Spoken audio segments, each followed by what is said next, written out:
bisimila hôtel Lafiya la n'i ko hôtel Lafiya wulikajɔw bolodalen don walasa aw bɛ se ka lafiya sɔrɔ cogo min na ani hakilisigi aw ka séjour la anw fɛ Mopti yan kɛrɛnkɛrɛnnenya Mopti Sevare ka kɛ ni kurantigɛtigɛ ye min ye hôtel Lafiya Sevare ale ye wulikajɔw boloda ka se ka min ye awa fɛɛrɛ kɛrɛnkɛrɛnnen dɔw ta walasa aw bɛ se ka lafiya sɔrɔ cogo min na aw ka séjour la hôtel kɔnɔna na n'o ye ka panneau solaire installer min ye kurantigɛtigɛ o degun aw kana o ye séjour la l'hôtel yɛrɛ kɔnɔna na réservation ka kɛ kabi sisan min b'a to aw bɛ se k'aw ka séjour kɛ k'a sɔrɔ tɔɔrɔ tɛ aw kan degun tɛ aw kan hôtel Lafiya. Hôtel Lafiya ale filɛ nin Sevare Bangetaba yanni ka se aéroport sirafara ma station laban i kiniboloya fan fɛ i bi jigin o carré fɛ mètre 200 bɔɲango hôtel Lafiya ale cokolen bɛ i kiniboloya fan fɛ i bɛ se ka weleli kɛ nɛgɛjuru siraw fɛ 21 42 14 11 76 01 01 98 66 78 72 04 hôtel Lafiya référence do.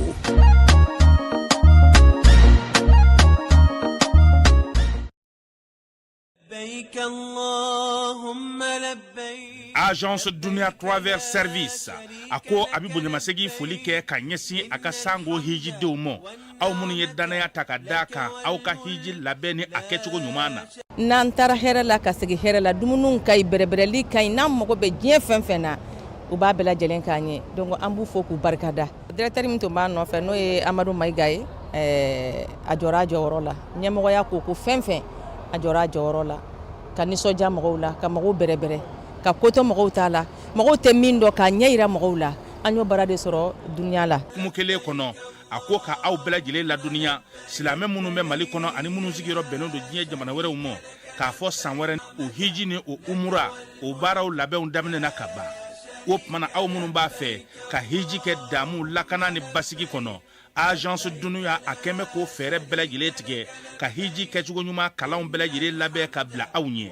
min ye k'a dɔn siyɔrɔ ni damu ye ka surunya aw ka bato kɛ yɔrɔw la dumuni laki ka sanuma u bi tobi ka bila aw ka bolo ka saga n'a ka waati bɛɛ lajɛlen la dɔgɔtɔrɔ jolenw olu bɛ aw nɔfɛ hiji kɛ yɔrɔ ani bato kɛ yɔrɔ wɛrɛw bɛɛ lajɛlen la yɔrɔ bɛɛ ani waati bɛɛ baw bolo kuma dɔ o ka wusa ne de sen ka di ye Agence Dunia Travel Service jɛɲɔgɔn kelen min bɛ aw ka hiji ni aw ka humura kɛ k'a ɲɛ ale de do o fana ni aw bɛɛ kunnafoni wɛrɛ ɲini a ye weleli kɛ 66 71 37 24 70 64 99 71 ni aw bɛɛ u ka yɔrɔ ɲini u filɛ nin hippodrome yɛrɛ la immeuble station Soma Yafula Kulukɔrɔ sira da la o fana min y'i k'a dɔn Agence Dunia Travel Service ye k'u bɛ dugawu kɛ hiji ni umura kɛcogo ɲuman a n'a musakaw ala k'a nɔgɔya silamɛ bɛɛ lajɛlen ye. An balimaw a y'a fɔ tare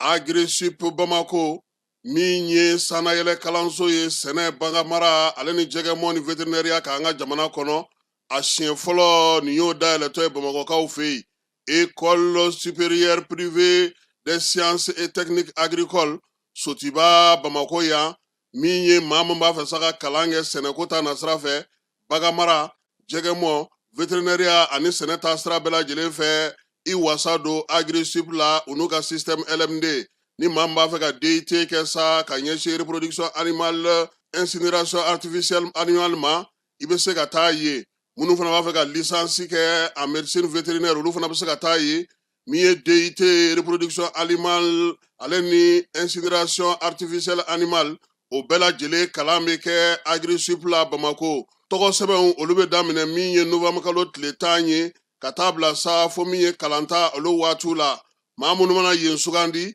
i kɔni b'a dɔn i bɛ wasa sɔrɔ sabula min ye baganmara jɛgɛmɔ ka taa se vétérinaire baaraw ma o bɛɛ lajɛlen bɛ kɛ yen tɔgɔ sɛbɛn siraw sa olu ni tɔgɔ sɛbɛn ko ni sɛbɛn fɛn fɛn bɛ k'a la i bɛ se ka weleli kɛ nɛgɛjuru sira la min ye 74 98 74 47 74 98 74 47 min ye Agri-Sup Bamako ye a bɛ Bamakokaw fɛ yan kɛrɛnkɛrɛnnenya la Sotiba Estade Malien ale ka ndolati kɛrɛ kɛrɛfɛ n'aw taara ye don o don k'aw bisimila ka ɲɛ Jules Jean B Kone vétérinaire do wa min ye kalanso in ye a tigi ye ale yɛrɛ ye a y'aw boli joona sabula min ye kalanyɔrɔ in ye a kalanso a hakɛw dɔnnen do yaasa aw ka se k'aw denw tɔgɔ sɛbɛn joona u ka kɛ an ma jigisigi ye.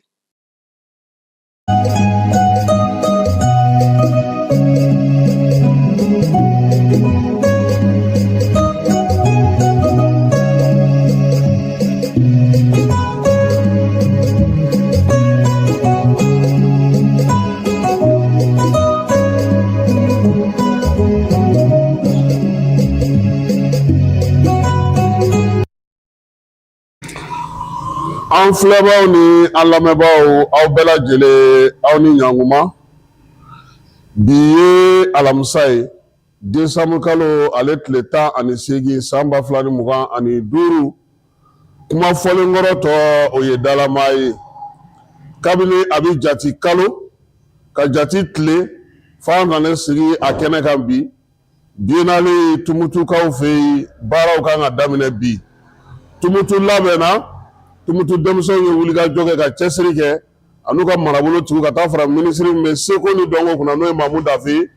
olu ye wulikajɔ sugu bɛɛ kɛ biennale fala ye a ma f'i yɛrɛ kɔ hali sɔrɔ nɛgɛkolonkaw bɛ nɛgɛkolon gosi fo ka taa dugu jɛ tumutu kɔni bɛ fo sabula hali sɔgɔmada in na délégation dɔw ma tu yan premier ministre an sigilen don k'ale kɔnɔ nɛgɛ kanɲɛ 16 baara min kan ka kɛ n'Ala sɔnna ma an na an da don o fana na tumutu n'an bɔra ale kɔnɔ an bɛ taa Bamako kɛrɛnkɛrɛnnenya la min ye sɔrɔdasiw tɔgɔla kiiritigɛso min bɛ yen kiiri 4 tun bɛ yen an na an da don o la Wolomasiri Tabara ka minisiri n'o ye général de corps d'armée Sadio Kamara ye ale ni Indien ka minisiri lasigiden b'an ka jamana kɔnɔ olu ye ɲɔgɔn bisimila min ye Niger Wolomasiri Tabara ka ɲɛmaa ye n'o ye Barmu ye ale fana bɛ taama la Bamakɔ ale kɔnɔna na nin waati in na Mali cɛbaw ni Mali maabaw a taara olu sigiyɔrɔ lajɛ ka t'i ɲɛda o baara kan ani musée denmisɛnnin 200 ɲɔgɔn na o de kan ka don baara la segukaw fɛ k'u dɛmɛ sɛnɛko ta nasira fɛ min ye APDP ye fala ye ale fana y'a bolofara dayɛlɛ motikaw fɛ yen ka kɛ ni farikolo ɲɛnajɛ ye aigle u taara nka fala an ma drapeau di fɛ a ma di yan drapeau ma di yan an kɔni y'u ni Fafere a na kɛ Fafere na drapeau d'u ma ye parce que an kɔni ye jaw ɲini ka dɛsɛ komi an ti Bamakɔ min ye drapeau kɔni nka u kɔni ye ɲinan fini don dɛ awɔ culture fini u y'o don u ka bazɛni min b'a duguma a ɲɛna kosɛbɛ yɛrɛ de nin ye an donkan ye sɔgɔmada in na k'an to tumutukaw fɛ yen ka bɛɛ lajɛlen fo ka bɛɛ lajɛlen waleɲuman dɔn bɛɛlafaranjikaw ka m'olu fana fo fala ye o ye tumutu dugu dɔ kin dɔ ye min ye Gargando ka olu fana kaw fo olu ye tumutu marabolo kɔnɔna na n'o ye Gundamukaw fɛ yen ye Lere Sumpi ka taa se Berma ale ni Gomararus an b'olu bɛɛ lajɛlen fo fala ye an ye ɲɔgɔn sigiɲɔgɔn ye nin waati in na k'an sigiyɔrɔ yɛrɛ bɛɛ kɛrɛnkɛrɛnnenya la stade municipal ale kɛrɛfɛla ma u yɛrɛ ka kuma ko Ocha kɔrɔ wa Ocha kɔrɔ de an b'o so de kɔnɔ an bɛ yan k'an bɛɛ sɔɔni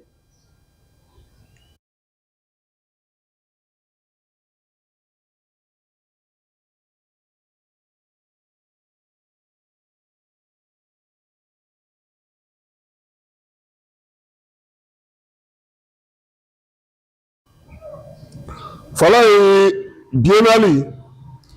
yana a tɔgɔ ka kɛ biennale ye kabini Mali y'a ka yɛrɛma hɔrɔnya ta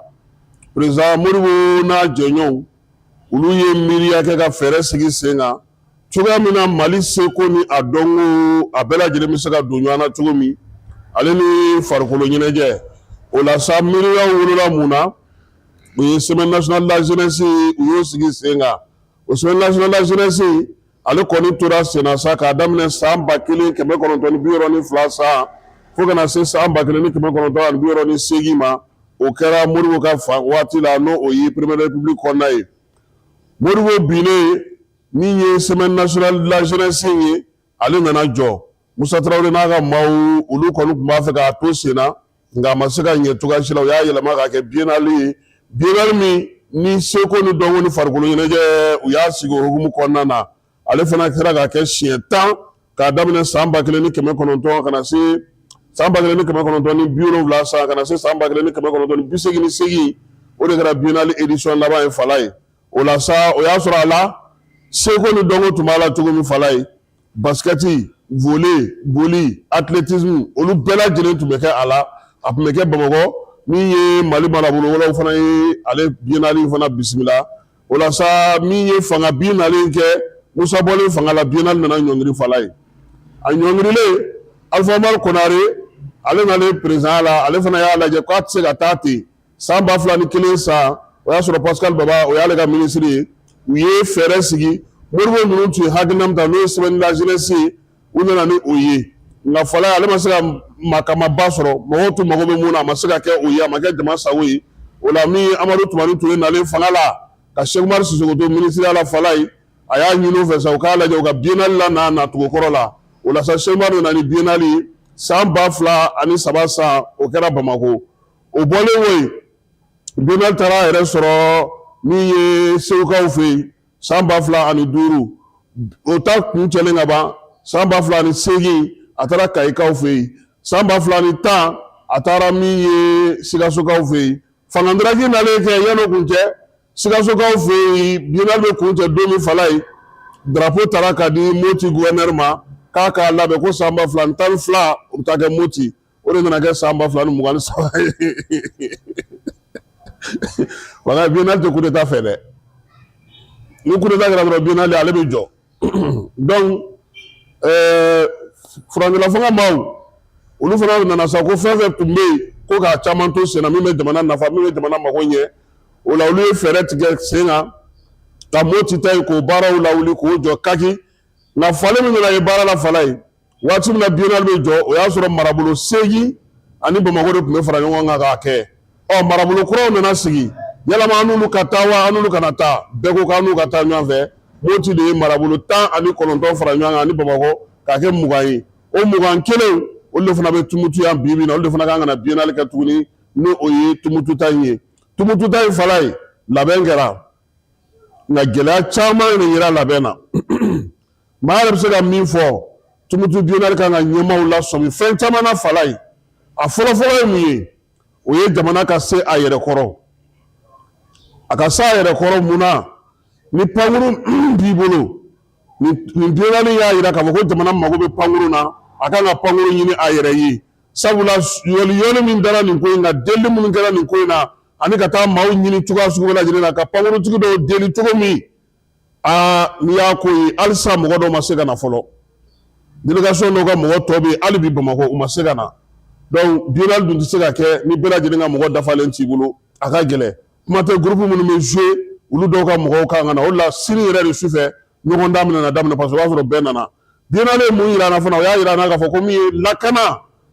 kan ka don ba la Mali fantan ani 4 bɛɛ lajɛlen fɛ siraw bɛɛ lajɛlen kan tiɲɛ don nin sen turupuw bɔtɔ ka na Bamako mɔgɔ caman ma gɛlɛya sɔrɔ nka a y'a jira fana k'a fɔ ko ka dunkafa sabati ka finiko sabati ka minanko sabati jamana yɛrɛ fɛn o fɛn bɛ yen n'an bɛ baara kɛ n'a ye a bɛɛ lajɛlen magoɲɛ yira biennale in kɔnɔna fala ye donc o kɔrɔ ko tulonkɛ min don ani sɛbɛ de bɛ taa ɲɔgɔn fɛ sabula n'i ko k'i disi gosi k'i b'a fɛ ka koba kɛ fala ye i bɛ fɛɛrɛbaw de fana tigɛ i bɛ labɛn sabati pour que a ka se ka kɛ ka ɲɛ sen ta degunba kɛra min ye o ye pankuruko ye o de la mɔgɔ caman bɛ k'a ɲini bi k'a fɔ ko ni nin ko in kun bɛ ka cɛ mɔgɔw lasegili a bɛ sɔn ka gɛlɛya hakilima dɔw kɔni ko ni u bɛ fɛ k'a ko nɔgɔya u yɛrɛ bolo u k'a to ni turupu min sera u k'olu lasegi ni jaabi bɔli don jaabi bɔli o tɛ ko gɛlɛn ye a bɛna ni nafa 2 d'u ma balo a bɛ baloko dɔw bɔ baloba tobili la filanan ye mun ye mɔgɔw bɛ se ka segin k'a sɔrɔ furugufurugu ma kɛ ni biennale banna sabula ni biennale banna sa bɛɛ lajɛlen bɛna fɔ k'i bɛ se ka segin pankuru min dun bɛ ka baara ɲɛ fala ye pankuru kelen de don min jɔlen b'a sen kan n'o bɛ k'a kɛ o kelen pe de ani sɔrɔdasiw ta kuma dɔ la parce que kuma bɛɛ sɔrɔdasiw ta tɛ sɔrɔ olu ka gɛlɛya fanba ye min olu ta ɲɛsinnen don u ka kɛlɛko de ma n'o o bɛ yen pankuru tɛ se ka sɔrɔ sɔrɔdasiw bolo donc nin ko in de bɛ sen na a yirala k'a fɔ min ye Tumutu biennale a ye mɔgɔw ɲɛ yɛlɛ kosɛbɛ jamana kan ka fɛn caman lajɛ min y'a yɛrɛ ta ye k'olu sigi sen kan sabula n bɛ nin kɛ a se tɛ ye a minɛn t'e bolo e tɛ se k'a kɛ a ka gɛlɛn i ka se ka ɲɛ sɔrɔ a la fala ye bɛɛ sera yan nka an bɛ se ka min fɔ sa ɲɛnajɛw a kun yirala k'a fɔ ko o bɛna kɛ Ali Fari ka tɔgɔlaso la o bɔra a ma min ye ɲɛnajɛw ye olu bɛna kɛ balontan terrain na yan an yɛrɛ kɛrɛfɛ yan fɛɛrɛ min dabali bɛna sigi sen kan yaasa min ye bɛɛ lajɛlen bɛ se cogo min na ka na ɲɛnajɛ kɛ yan min ye orchestre ye olu kɔni bɛna taa jouer fan dɔ in fɛ Ali Fari ka tɔgɔlaso la marabolo 19 ka fara Bamako kan a bɛɛ lajɛlen kɔni ka mɔgɔ dɔw sera fala an k'a fɔ ten an kana fɔ bɛɛ ka bɛɛ nana dɛ a kɔni a mɔgɔ caman sera kɛnɛ kɔnɔ yan fala ye o la sa Tumutukaw bɛ fo su dɔ bɛɛ u sira baara la fo ka taa dugu jɛ wa halisa baara bɛ sen na pour que labɛn bɛ se ka sabati cogo min kɔni ye nimisiwasaba ye a ko la o ye wolomasiri tabaw ye ani finitigilakaw minnu bɛ nin baara in na tiɲɛ na u kan ka fo sabula ka wuli ka jɔn ka cɛsiri tumutu fan bɛɛ lajɛlen fɛ a bɛ ka ye Fala Zeyi tumutu ye yɛlɛma min fana don biennale la kin bɛ région kelen donc kin o kin bɛ tumutu kɔnɔna na yan a bɛɛ lajɛlen a n'a ka maaw don olu fana bɛ k'u mago don olu la yaasa u bɛ se ka ɲɛ cogo min na n y'a f'i ɲɛna n ko turupudenw bɛ nali la Fala ye min ye Buguninkaw ye olu sera yan bi gɛlɛya kama u ka turupu mɔgɔ bɛɛ tun ma se ka na u kɔni nana cogoya min na sa u yɛrɛ y'a jira sa k'a fɔ k'u labɛnnen don u bɛ se ka wuli ka jɔ kɛ cogo min ye Buguninkaw ka turupu yɛrɛ ɲɛmaa ye n'o ye directeur Nfali Jalo ye a ko k'u ka turupu ɲɛmaa caman kɔni nisɔndiyalen don sabula u sera ka na tumutu a diyar'u ye kosɛbɛ u k'u kale kan don pour que ka se ka se kɛnɛ kan yan ka se ka baara kɛ Motikaw kɔni sera Fala ye olu ɲuman sera yan Ala barika la n'u ye Motikaw ye Dana Amasagu n'o ye Jinadɔgɔ mɔgɔ minnu bɛ tumutu ya Fala ye olu bolo fara ɲɔgɔn kan ka misi kelen ni Moti délégation ma n'u ye Moti délégation yɛrɛ sa u ka gouverneur n'o ye général de brigade Dawuda Danbele ale ni maire n'o ye Elhaji Isa Kansayi ye olu kɔni taara sa ka taa misi k'u bolo don a kɔrɔ Jinadɔgɔ kɔni ko sa k'olu ye Moti kɔ bi o Moti kɔ sini n'u ye marabolo fɛn fɛn minɛ ka nalen u b'a bɛɛ lajɛlen kunbɛn nka Mopti ta u y'o kɛ kɛrɛnkɛrɛnnenya la sabula Fala ye Baɲaŋara yɛrɛ bɔra Moti la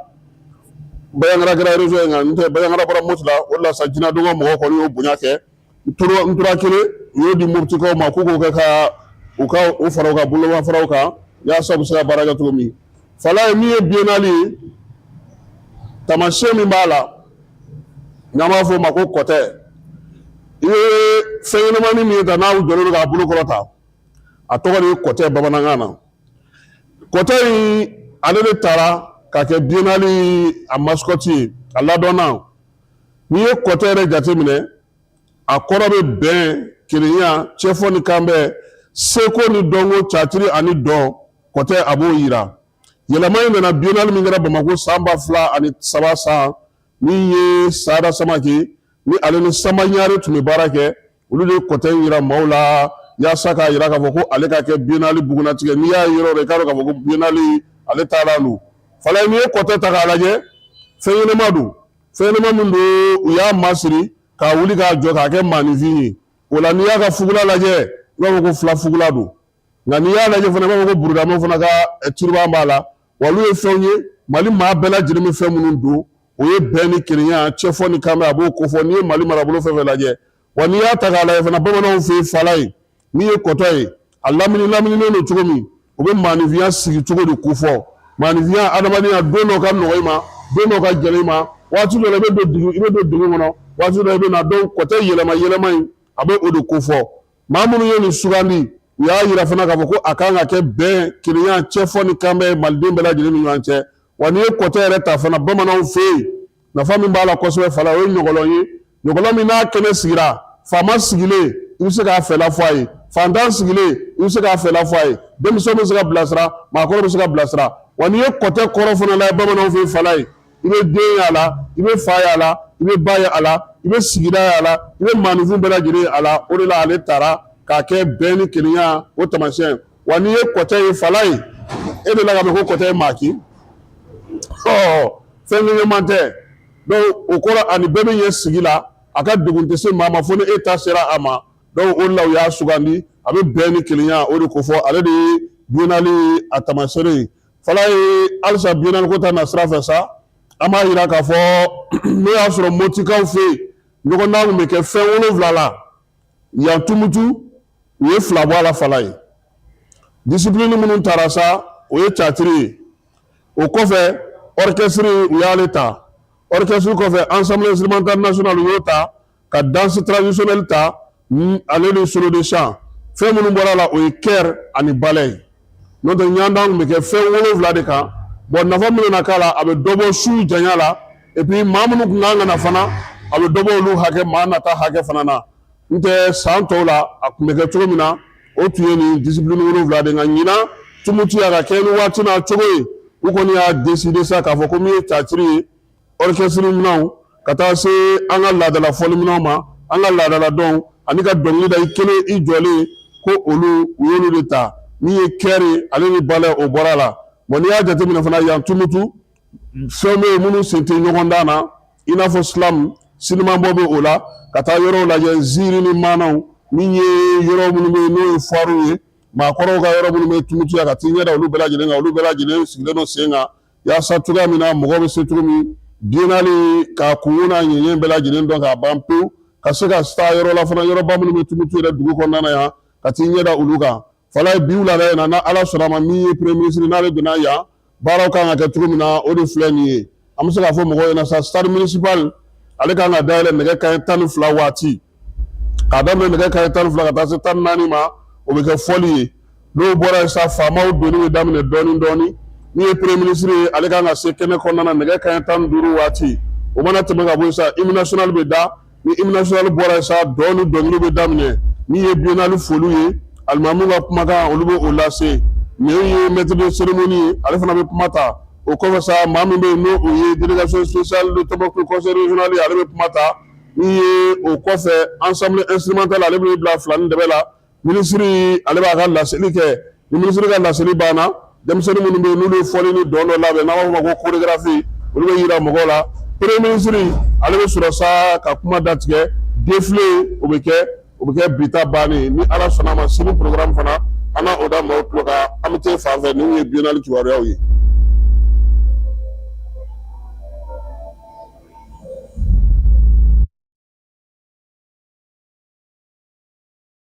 dugutigi ni wari dafara a ye paase d'a kan ka sira di ne ma. Sunkalo e kunkolo a tɛ yen dugu wari ko o d'i ma fo dugu ani dugu dun wari t'a de. o kɔni kuma t'a la sa e ka sama mɔnɛ to yen i yɛrɛ ta. Sitan Sidi ka numéro filɛ nin ye wari ci.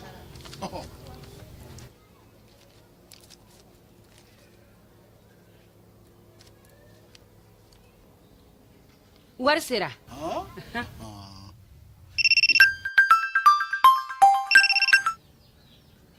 Allo i ye wari sɔrɔ o ɲɛna tiɲɛ yɛrɛ la ko ni sama bɛ maa min ɲɛ ko n komi t'i gosi. ngonga sama mɔnɛ i yɛrɛ ta a sɔngɔ ka nɔgɔn ni mali warici sira bɛɛ ye dépôt ye fu ye wari bɛ ci fu ni application ye wa bɔsara ye musaka fitinin ye sama mɔnɛ ji ni kuran bɛ sara n'a ye créditw bɛ ta n'a ye sanni feere bɛ kɛ n'a ye sama mɔnɛ nin y'anw maliyɛnw ta ye a y'a si filɛ ka nkalon bɔnda.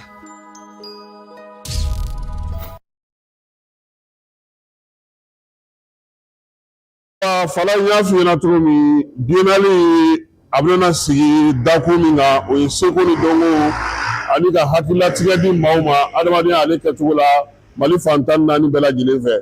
sifinnaka minnu bɛ yen n'olu sugandira nin waati in na u ka se ka na nin kɛnɛ in ɲɛnamaya olu ye min sɔrɔ o ye ka chorégraphie de kɛ chorégraphie maa 66 min ye Karim Togola ye ale nana n'olu ye ka bɔ bamakɔkaw fɛ yen min ye maa 300 ani kɔ o taara denmisɛnninw la tumutu yan yaasa ka se ka kɛ k'o dafa donc a bɛ taa se fo maa 300 ani kɔ ma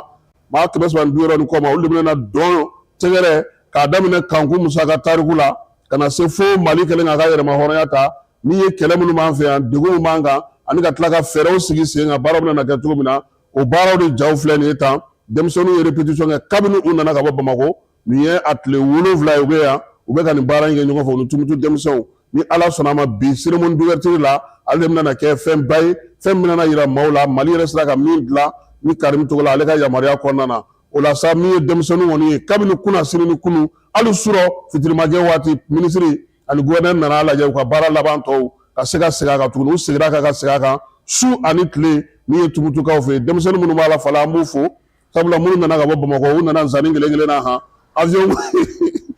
ko in y'a ko gɛlɛya yɔrɔ ye o y'a to ma se ka na mais minnu fana bɛ tumutu yan k'u fana fo u y'u cɛsiri k'u jija kosɛbɛ hali n'o y'a sɔrɔ anw kɔrɔbɔrɔw ka dɔnduguti nin ye sa an kɔni y'an bila an fila nin de la k'an fasa ja kaki tile 7 kɔnɔ an ka se ka nin kɛ so ni bɛ so fana ka k'olu fana fo k'u waleɲuman dɔn min ye nin baara in ye directeur min bɛ balai kunna n'o ye palais de la culture la ye ale bɛ a la ka taa fara ban kelen wɛrɛ kan olu ni Karim Togola n'ale tɛ ko fɔ maa ye tuguni chorégraphie dilan na Mali kɔnɔ ani Mali kɔ kan olu de jɛra ka nin baara in kɛ ɲɛnajɛba de don bi maa caman kan k'ale lajɛ sabula biennale yɛrɛ ouverture baselenba don ale ni défilé de kan n'o ye troupe ka défilé bi donc kunun surɔ an taara an munumunu foirikɛyɔrɔ la Fala ye yen kɔni sufɛlama cɛ ka ɲi ne Fala ye n'i donna a bɛ k'i na k'i b'i fan wɛrɛ fɛ o la sa maa bɛ yen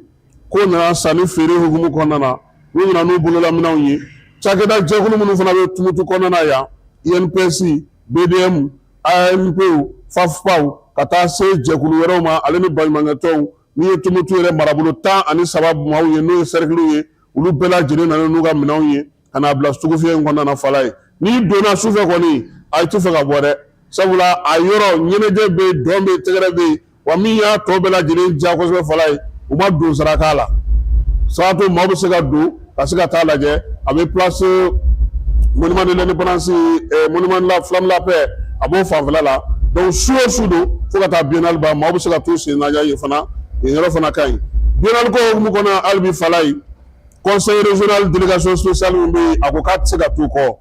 drapeau 4,000 u y'o de dilan 4,000 min kan ka bɔ bi ka Tɔnbukutu fan bɛɛ lajɛlen minɛ yaasa k'a fɔ ko min ye maa nana biennale la i ni drapeau kelen ka kan faso kanu faso ti adamadenya maanifinya ka Mali k'a jira k'a fɔ ko Mali bɛ yen Mali tɛ tila fiyewu Isiaka Nazim kunungo i taara a fɛ yen a ye min fɔ an ka jɛ k'o lamɛn. Merci beaucoup. Depuis l'annonce par les plus hautes autorités, plus précisément le général d'armée Assimi Goïta, de décréter l'année 2025 année de la culture, Tombouctou n'a jamais cessé de travailler dans ce sens. Cette année, pour nous, Tombouctiens, est une opportunité pour la relance et le développement de la région de Tombouctou. Parce que nous sommes une ville culturelle, nous sommes une ville pleine d'histoire et nous pensons que c'est une opportunité pour nous de pouvoir renouer avec le bon vieux temps. Tombouctou, c'est une ville qui a toujours accueilli maximum de touristes. C'est une ville touristique, c'est une ville historique et c'est une ville qui regorge de potentialités touristiques énormes. Et notre développement économique repose essentiellement sur le tourisme. Donc, décréter l'année 2025, année de la culture, est une opportunité. Et nous avons saisi cette opportunité pour faire le maximum d'activités culturelles et l'impact est visible. Parce que nous avons organisé pas mal d'activités, des festivals La Saltareille, la caravane pour la paix, les symposiums, des conférences. Et tout ça a eu comme résultat le début de la venue des touristes qui ont disparu de Tombouctou pendant il y a déjà très longtemps. Et nous commençons déjà à sentir la présence des touristes ici à Tombouctou. Notre projet ici au niveau du conseil régional de Tombouctou, un participant, un drapeau, nous pensons que c'est exactement ce dont le Mali a besoin. Cette biennale est la biennale de l'unité nationale. Et l'unité nationale, pour nous, est symbolisée par le drapeau. Voilà pourquoi nous avons jugé nécessaire de faire de cette biennale la biennale du vert, jaune, rouge. Nous sommes 25 millions de Maliens, nous sommes 25 millions de verts, nous sommes 25 millions de jaunes, nous sommes 25 millions de rouges, nous sommes 25 millions de verts, jaunes, rouges. Et nous comptons vraiment faire de ça une grande réussite pour que le monde entier puisse savoir qu'il y a l'unité, il y a la cohésion, les Maliens sont soudés et les Maliens sont derrière les autorités. Tombouctou aux couleurs de nos valeurs. Voilà le slogan. Tombouctou aux couleurs de nos valeurs. Nos valeurs, c'est quoi? C'est le vert, jaune, rouge. Ces participants, vous allez les identifier. Ils ont tous des voiles pour les femmes. Les jeunes sont en t-shirt du conseil régional avec des turbans blancs. Et bien sûr, la cérémonie, c'est une grande cérémonie. Il y a pas mal de participants. Mais les jeunes sont facilement identifiables. Les femmes en voile avec le logo du conseil régional, les hommes en t-shirt avec un turban blanc avec le logo du conseil régional, et ce sont eux qui vont distribuer à tous les participants des drapeaux. Et nous avons le maximum de drapeaux pour que, au moment où on va faire l'hymne national du Mali, que chaque personne, du premier ministre jusqu'à jusqu'aux participants des différentes régions, que chacun puisse lever son drapeau vert, jaune, rouge. Et c'est un geste très, très significatif. C'est un message que nous allons lancer à l'endroit du monde. Nous pensons que c'est une initiative qui peut renouer le tissu social. Vous savez, c'est très important d'avoir le drapeau partout dans les régions. C'est surprenant que tu peux faire une région de long en large, tu ne vois aucun drapeau qui flotte. Ce n'est pas normal. Les drapeaux doivent flotter. Ce n'est pas seulement en temps de fête, les drapeaux doivent flotter partout. Partout, qu'il y ait fête ou pas, le drapeau national, on doit le retrouver dans tous les coins des rues. Ça vous montre que depuis à bas âge, quand les enfants commencent à voir le drapeau un peu partout, ils vont se dire que ça a un sens. Ils vont comprendre qu'ils doivent avoir l'amour de la patrie. Ils vont comprendre que ça, c'est la patrie comme ça. Tombouctou, nous voulons que tous les Tombouctiens sortent. Nous voulons montrer au monde entier que Tombouctou, c'est une ville qui existe. C'est pas juste une ville qui se situe au bout du monde, ou que les gens pensent que c'est une ville qui n'a jamais existé, que c'est une ville qui est là, comme une ville, je dirais, qui n'existe même pas. Cette biennale est une opportunité pour que les gens puissent comprendre que Tombouctou existe bel et bien.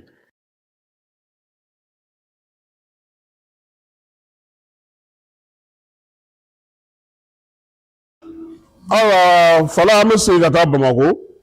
Mali faaba min ye kiiri tigilamaa minnu bɛ finitigilakaw ka baabu kɔnɔna na olu y'a yira sa k'a fɔ k'u ye kiiri 4 baara daminɛ Bamakɔ kunasini ko min ye kiiri 4 ye a bɛɛ lajɛlen bɛ tali kɛ min na kosɛbɛ o ye k'a fɔ sariya mun sigilen don wolomasiri tabaw ka gun kan o ma bonya dɔw fana bɛ yen olu ye duuru don fiɲɛ na dɔw ye walifɛn ŋanamu ka taa n'a ye ani ka ban ka ɲɛmaa bato min ye sariya mun bɛ wolomasiri tabaw ka ko hukumu kɔnɔna ka ban ka olu bato hakɛ minnu sigilen don kan kɔnɔ k'olu bɛɛ lajɛlen sɔsɔ ko dɔw ta y'o ye ni fɛɛrɛ minnu filɛ nin sa n'olu kan ka kɛ kiiri ye o senfɛ sa maa minnu bɛ yen n'a kun b'olu kun kan olu bɛɛ lajɛlen lamɛn nin waati in na fana fala in o fɔnkɔɲɔgɔnkɔ ka ca kan dɔw kɔnɔna na k'a sababuya kɛ maa dɔw ye olu ka kati gɛlɛya an'u ka bɔli n'u ka maaw ka minɛnw tali o la sa maa min minɛna o ko senfɛ sa u y'a yira sa k'a fɔ k'ale kɔni ka bila san 2 kaso la ni siga ye n'o ye sirisi ye a kɔni bɛ bila kaso la sa nka a tɛ kaso kɛ min ye sɛbɛn tɔw ye min bɛ tali kɛ nin waati in na a baara kɛcogo yɛrɛ bɛɛ lajɛlen na u ko u bɛna na to ka olu bɛɛ lajɛlen baaraw kɛ don nataw kɔnɔna na lieutenant colonel Ogobara Gindo ale y'a ɲini wolomasiri tabaw fɛ sa sariya min bɛ wolomasiri tabaw ka gun kan u k'olu batoliw kɛ min ye fɛɛrɛ minnu sigilen don u ka sɔn olu ma walifɛn tali u k'olu dabila min ye fɔnkɔɲɔgɔnkɔw ye ka ban ka sariya bonya k'u ka olu dabila baara tɔ bɛɛ lajɛlen sa k'u bɛna na olu kɛ dɔgɔkun kɔnɔna na o jaabi mana kɛ min ye u bɛ taa k'o da maaw tulo kan halisa wolomasiri tabaw ka gun kan min ye un de lasigiden b'an ka jamana kɔnɔ ale ni général de corps d'armée Sadio Kamara ye ɲɔgɔn ye Sadio ka baarakɛyɔrɔ la min ye NDCAW ka lasigiden docteur Nakadamour ale nana ka na hakilina falen kɛ Sadio Kamara fɛ miiriyaw kan sa minnu bɛ tali kɛ jamana fila cɛ baaraw la hakilinabaw ye tali kɛ min na sa o ye k'a yira sa bolodiɲɔgɔnma bɛ se ka kɛ cogo min na ni wolomasiri tabaw ye ka fɛɛrɛ sigi sen kan ka jamana k'ale dɛmɛ min ye wolomasiri tabaw bɛ baara mun na nin waati in na ka se ka dɔ fara olu ka basigi n'u ka baaraw kan jamana kɔnɔna lakana ka se ka o sinsin a yirala fa k'a fɔ min ye NDCAW kɔni ye Mali ka yɛrɛma hɔrɔnya a ka jamana fantan 4 k'olu y'a yira k'a fɔ k'u cɛsirilen don o la su ani tile halisa wolomasiri tabaw ka gun kɔnɔna na an b'a yira sa k'a fɔ min ye Niger wolomasiri tabaw ka dagatigi ye n'o ye général Barmu ye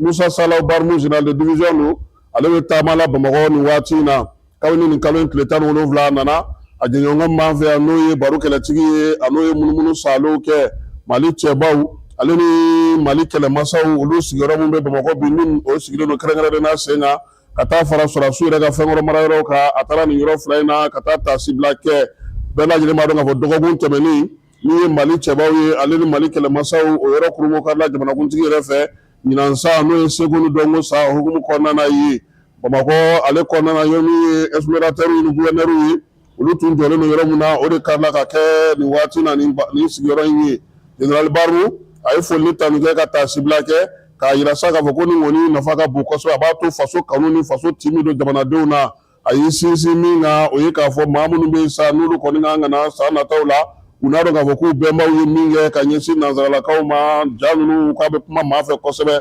min ye mize fana kɔnɔna na armée yɛrɛ nana cogo di Mali la k'a daminɛ donsow la sa fo ka na se nin waati ma o bɛɛ lajɛlen yirala o kɛnɛ fana kan ye APDP ale ye bolofara dayɛlɛ a yɛrɛ ye Motikaw fɛ yen Kayi tɛmɛnen kɔfɛ Segu ani Sikaso min ye Moti ta o dayɛlɛla nin dɔgɔkun in kɔnɔna na kalo tile 16 Zenta min ye Moti gouverneur ka directeur de cabinet ye Mahamadu Seydou Jara ale tun bɛ kɛnɛ kan APDP présidentba yɛrɛ n'o o ye professeur Mamadou Samasegu ye ale yɛrɛ taara nin Zenta kɛnɛ kan min ye professeur n'a ka cidenw sa u kɔni ye ɲɛfɔli kɛ APDP yɛrɛ ye mun ye maanifin bugunatigɛ sɛbɛn bɛ se ka lakɔlɔsi cogo di fɛɛrɛ ni dabali jumɛnw tigɛlen don o baara hukumu kɔnɔna na marabolow ka k'u yɛrɛ kofɔ cogo di jagokɛlaw jagomisɛntigiw ni jagobatigiw ka taa se kɛnyɛrɛye tigilamɔgɔw ma maa maa tɔgɔ bɛ se maanifin tɔgɔ la sɛbɛn ma sa olu kan ka baara min kɛ a y'o ɲɛf'u ye a y'a yira sa ko ka gɛrɛ Motikaw la o kɛkun ye jamana ɲɛmɔgɔw ka laɲini ye laɲini b'a to sa bɛɛ lajɛlen ka se ka i ka baarakɛyɔrɔ minɛnw sɔrɔ i yɛrɛ nagakɔrɔla la k'a sɔrɔ an bɛɛ lajɛlen ma hiri ka taa Bamakɔ kan APDP na baara kɛ ka kalansenw sigi sen kan ka ɲɛfɔli kɛ jamanadenw bɛɛ lajɛlen ye ka kɛ ni nin waleya in ye min ye professeur Mamadou Samasegu ye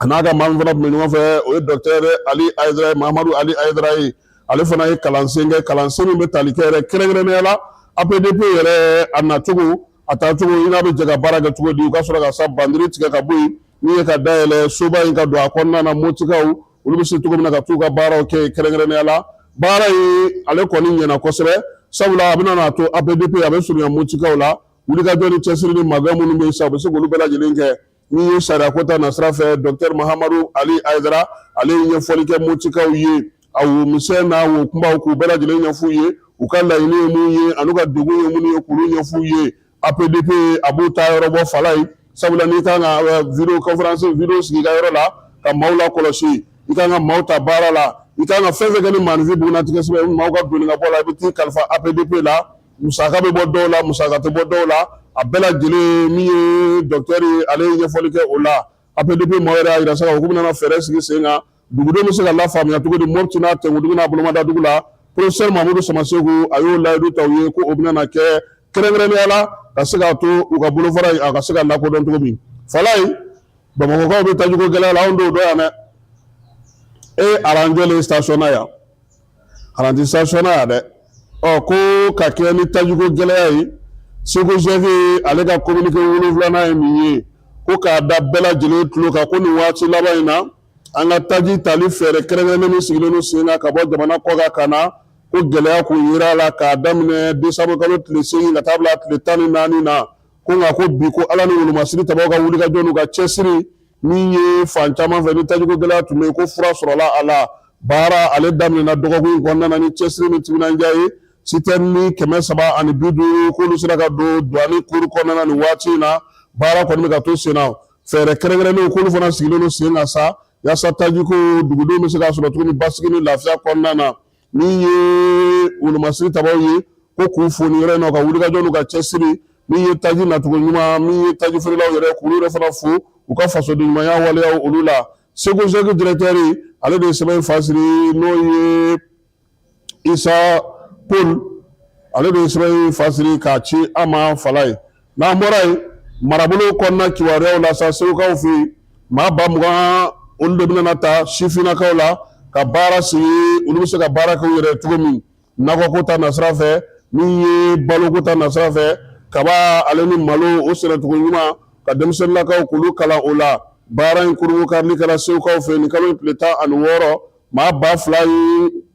200,000 ye ale ta kun ye min ye sa ka se ka min ye fɛɛrɛ kɛrɛnkɛrɛnnenw d'u ma sɛnɛko ta nasira fɛ musolakaw na kɛ 100 sarada la 50 ye min ye cɛmisɛnninw ye olu na kɛ o ye lujuratɔw olu fana sen bɛ a la yaasa u bɛ se k'u boloma yɛlɛma cogo min na dunkafa ka se ka sabati Segu marabolo bɛɛ lajɛlen kɔnɔna na min ye baara in kɛcogo ɲuman kɔnɔna na sa u y'a yira sa k'a fɔ ko Segu komini 15 u y'olu de sugandi min ye dugu 346 ye Segu marabolo kɔnɔna na olu bɛɛ lajɛlen bɛna dɔ sɔrɔ ko in na san 3 baara don baara kurubukali senfɛ sa ONG Amedi ale y'a yira sa ko sɔrɔ wari kɔni $900,000 o de bɛna don baara in na Fondation Mascardi ale n'a dɛmɛbaaw olu ka baara don Burɛmukaw fɛ ka dɛmɛ ta ka ɲɛsin guwa ma guwa minnu bɛ yen ni degun bɛ olu kan kosɛbɛ min ye gwa ba saba ani 600 ye u bɛna dɛmɛ ta ka se sulu ma Burɛmukaw fɛ yen baara in kurunbɔ karili kɛla nin kalo tile 16 Burɛmu ale dugu kɔnɔna na kɛrɛnkɛrɛnnenya la Opamu ale jabala la gwa 2,000 ani 150 olu de sugandira Burɛmu yɛrɛ dugu kɔnɔna na min ye gwa 1,440 ani 87 ye olu kɔni taara Taboyikaw fɛ yen tɔni 200 ani 15 u bɛna na di Burɛmukaw ma tɔni 100 ani 49 u bɛ di Taboyikaw ma hakilila in kɔni bɔra baɲumankɛtɔnw yɛrɛ sa o ye tawusa ye yaasa ka se ka balo di maa ma nin waati na nin waati gɛlɛman bɛ se ka tɛmɛ cogo min na dugudenw maa minnu bɛ yen n'olu bɛ dugu kɔnɔna na Burɛmukaw olu fɛ yen banka Falaye ko ndigiɲɛso dɛ an bɛ taa fɛn minnu fili ndigiɲɛso la n'an bɛ taa fili sɛfanw an bɛ taa nɔnɔ minnu fili ani sɛw ko hali diinɛ ti bɛn ko nka k'an b'a kɛ dɛ ko min ye ndigiɲɛso kɔni ye a ko ɲɔ ɲɛlen don kosɛbɛ bankasikaw fɛ yen n'i dun ye a ye i bɛ taa kabakomafɛnw de dalen sɔrɔ yen tuma dɔ la f'i yɛrɛ ja bɛ tigɛ ko maaw kɔni b'a kɛ ko nka ko min ye fɛn ɲɛnamani ninnu kɔni ndigiɲɛw kɔni bonyali ko tɛ dɛ ko maaw ka maa ɲini de don u ɲɛ bɛ min na ani u ɲɛ tɛ min na yaasa u ka hakilina bɛ se ka lafiya cogo min dugukolo sigika k'u b'a kɛ o hukumu de kɔnɔna na waleya in kɔni ni diinɛ si tɛ taa ɲɔgɔn fɛ nka an dulonnen don a la hali bi ndigiɲɛw an b'u sɔn masa Solomana ale kɔmaw ye ndigiɲɛw ye sanu baarakɛli hukumu kɔnɔna na Yanfoyilakaw fɛ yen barosigi kɛra ye ka se ka ɲɛfɔli kɛ min ye Yanfoyila ye ka se ka maaw lafaamuya sanu sɛbɛnkura la n'o ye code minier ye u bɛ se ka lafaamuya cogo di ka se ka baara kɛ ndamandaw kɔnɔna na nin kalo tile 15 Ngɛlɛninkɔrɔkaw fɛ yen ni o ye jalɔn 2 o commune kɔnɔna ye kilomɛtiri 45 ka kɛ ni Yanfoyila yɛrɛ ye maa 50 farala ɲɔgɔn kan sa ka se ka ɲɛfɔli kɛ u ye ka bɔ dugu kɔnɔna na min ye waleya in ye a kɛkun ye mun ye ndamanda maaw olu bɛ se cogo min na ka se ka sanu yɛrɛ bɔli sɛbɛn la fasuguya cogo min na an ka jamana kɔnɔ min ye bolodiɲɔgɔnma bɛ kɛ duguw ni ɲɔgɔn cɛ marabolow ni ɲɔgɔn cɛ ani kabilaw ni ɲɔgɔn cɛ ani sanubɔlaw ni ɲɔgɔn cɛ baara in kɛkun ye o ye jɛkulu min y'a sigi sen kan sa ale kɔni y'a yira sa k'a fɔ bɛɛ lajɛlen k'i jija koyi ndamango ale ani SLDC ka taa se FNG ma n'olu ye baɲumankɛtɔn ye olu bolo di ɲɔgɔn ma ka se ka baara in kɛ Falaye ko Nizeriya taara yafa ɲini Burukina fɛ k'i sigi i bolo 2 d'a kɔ k'a fɔ k'u ka yafa u ma Nizeriya jamana ɲɛmaaw u y'u ka cidenw bila ka taa Burukinakaw fɛ yen kunungo ka taa yafa deli kɛ baara in kɛra sigili senfɛ sigili min ye Nizeriya jamana ale jamana ni jamana cɛ siranabɔ minisiri n'o ye Yusufu Metama Tugari ye ale kɔni nana sa ko a ka jamana ɲɛmaaw tɔgɔ la a nana yafa deli Burukina a n'a ka jamanakuntigi kapitɛni Ibrahim Traoré fɛ kabini kuma in bɛ ka fɔ bɔlɔlɔ sira fɛ ni maa tun tɛ ka ba don a la Burukina yɛrɛ télévision so Burukina kunnafoni so n'o y'u ka kunnafoni soba ye olu bɔra k'a fɔ waleya in ma ta dɔwɛrɛ fɛ ko pankuru min bɛ yen n'o bɔra Nizeriya ni Burukinakaw y'o lajigi Bugu Julasokaw fɛ yen k'a n'a kɔnɔmaw bɛɛ lajɛlen minɛ waleya in bɛ tali kɛ o la kibaruya min dilen filɛ nin ye k'a yira k'a fɔ sa ko Burukina Faso ko ale kɔni kun sigilen don ka nin ko kɔnɔ koyi sabula Nizeriyakaw ma kajibina nkalon to ma min ta ka da olu la ni waleya in senfɛ Burukina ma fɛn fɔ a y'i sigi k'i bolo 2 da sen kan fo kɔsa in na sa min ye Tinubu ye ale yɛrɛ nɛgɛjuru sira ta koyi ka Ibrahim Traoré wele u ye ɲɔgɔn kuma ɲɔgɔn ya hakilinaw yiralen ɲɔgɔn na a k'o t'a bɔ koyi n bɛ n ka jamana ni jamana cɛ siranabɔ minisiri ci an ma yaasa an ka pankuru min b'aw fɛ yen n'a garagara ale taara sa aw ma ye a ka an mago to o la sa min ye Yusufu Metama Tugari ye ale de taara kunungo Burukinakaw fɛ yen a yɛrɛ selen a ko k'u nisɔngoyalenba de don wa waleya min kɛlen filɛ nin ye a ma diya u ye bi a ma diya u ye sini min ye Burukinakaw fɛ yen u nana u yɛrɛ sɔrɔ olu ka dugukolo kan u nana yafa deli nin ko in bɛ se ka ban cogo min sigiɲɔgɔn ɲumanya la o ni Burukina ni ɲɔgɔn cɛ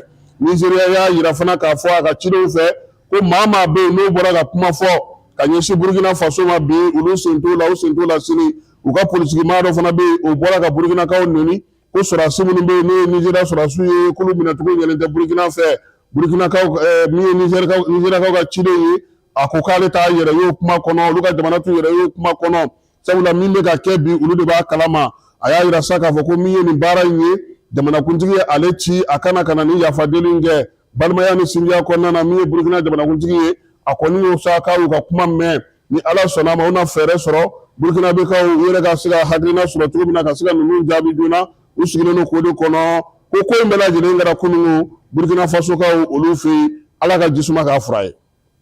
Falaye ni maa jɔn ka Ala fɔ ni yɛrɛ ti ko wɛrɛ nɔfɛ i ka sabali a bɛ maa wasa dɛ n'a ma ɲɛ ka ban u nana ka na nin fɔ k'a yira k'a fɔ ko anw jo t'a la an nana yafa deli a fɛ a ye yafa minɛ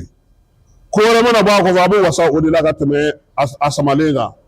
kuma tɛ sigiɲɔgɔnya maaw bɛ se ɲɔgɔn ma kuma bɛɛ maaw ka ko bɛ ɲɔgɔn fɛ n bɛɛ lajɛlen taala ye ɲɔgɔn ye ɲɛmaa bɛ se ka fɔ ɲɔgɔn kɔ nka dugudenw tɛ fɔ ɲɔgɔn kɔ fo ka diɲɛ wuli olu bolo bɛ ɲɔgɔn bolo kuda ye Falaye ko aigle ye donfini kɛ donkunu dɛ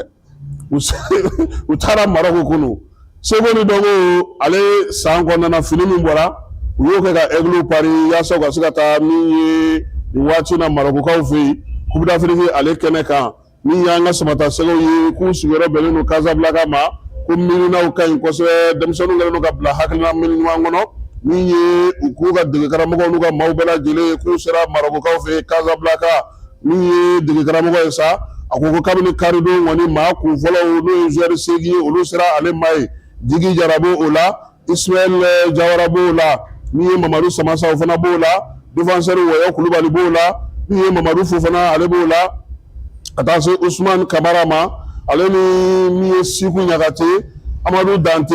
olu bɛɛ lajɛlen kɔni sera ye a tɔ sa a sigilen don ka maa minnu kɔnɔ n'olu tun kan ka se kununko o ye Mamadou Samake Ibrahim Sissoko min ye Mahamadou Doumbia ye ka taa se attaquant ma Gawusu Jakite Mahamadou Doumbia ka taa se El Bilal Touré ma Lassina Sinayogo Gawusu Jara ko ninnu kɔni sigi kelen don ka ninnu de tɔw kɔnɔ degekaramɔgɔ y'a yira sa k'a fɔ ko ale kɔni ka denmisɛnninw u ka hakilila tigɛlen don u caman lafiyalen don Abdoulaye Jaabi ale fana tun kan ka se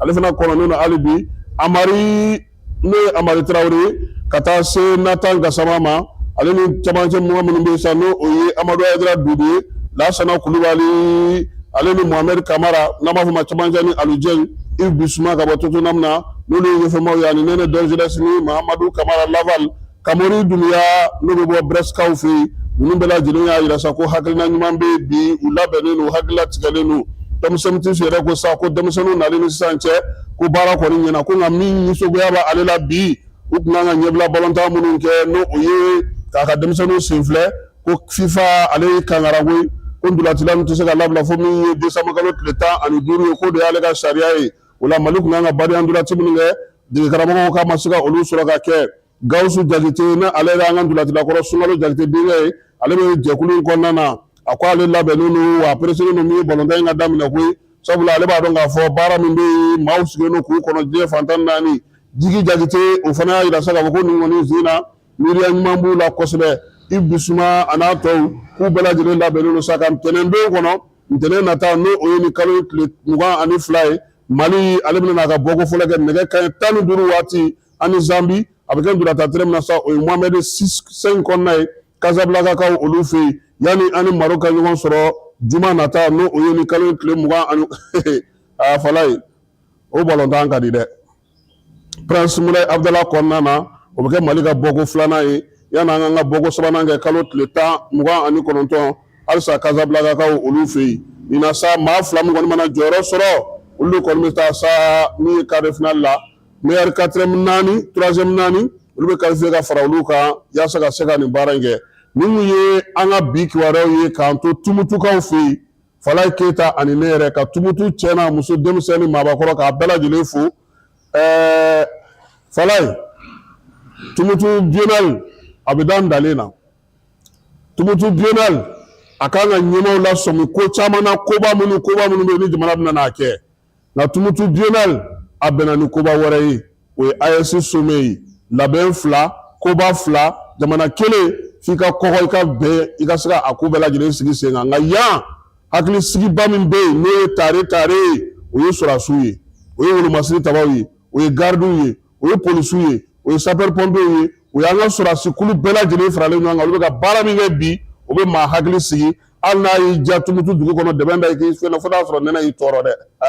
n'o tɛ a ko kɛcogo ka ɲi sɔɔni sisan Lazara an na ɲɔgɔn sɔrɔ stade municipal kɔnɔna na cérémonie d'ouverture ale bɛ kɛ yen n'o banna sa min ye premier ministre ye ale bɛ segin ka taa Bamako a ɲɛnajɛw olu bɛɛ lajɛlen bɛ kɛ stade municipal in kɔnɔna na min ye orchestre ta ye o bɛ kɛ Ali Fari ka tɔgɔ la so kɔnɔ a k'an bɛn waati wɛrɛ. lajɛlen ma aw minnu b'a fɛ ka voyager k'a sɔrɔ a ma degun sɔrɔ a ka voyage kɔnɔna na compagnie de transport Somatra u y'a kanu ka na ni kari kura caman ye kari minnu dilanna norme kɔnɔna na aw ka lafiya kama a suspension wo a climatisation a siège wo n'i ye kari jɔlen ye foyi tɛ jigi kɔnɔ i bɛ se ka don a kɔnɔna na cogo min na Somatra e ka kari Somatra ne ka kari Somatra anw ka kari o hukumu kɔnɔna na kari ninnu bɛ sira ta don ko don Bamako, Segu, San, Moti, Kuchala, ka taa se Sikaso ma Keɲeba, Kita o ma ɲina Yoro di Sahel maaw kɔ ka taa se Kolokani, Jijeni fo ka taa se Bɛnma ma Somatra fiɲɛ foroko Somatra ka wuli hɛrɛ la ka se hɛrɛ la